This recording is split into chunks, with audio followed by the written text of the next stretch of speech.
Si l'on en croit Sampop, l'attrapeur de serpents de Bangkok, la ville grouille de serpents. Ce python, par exemple, est un vieil habitué de cette ruelle en plein centre de Bangkok. Les résidents ont finalement réussi à l'isoler et ont appelé Sampop pour qu'il les en débarrasse. Une mission typique pour le chasseur de reptiles. Je n'ai pas peur d'eux. Plus j'en attrape, et plus je m'habitue. C'est comme des vers en fait. Au début, cela me faisait peur quand ils essayaient de s'enrôler autour de moi, mais je me suis habitué.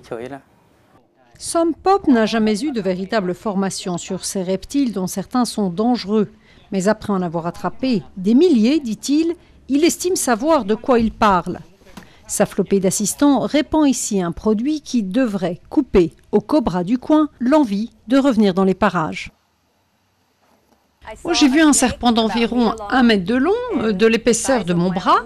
Il est resté exactement ici, puis il a essayé de sauter jusque dans la petite mare, et puis de nouveau de l'autre côté, il est reparti.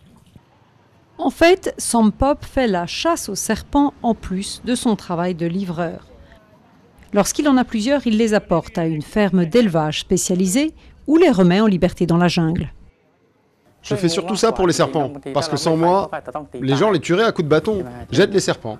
Avec un python dans sa besace, on pourrait croire que la journée de chasse de Sampop est terminée. Mais ce serait bien mal connaître cet homme, pas tout à fait comme les autres, que l'on vient d'appeler pour enlever cette fois un nid de guêpes.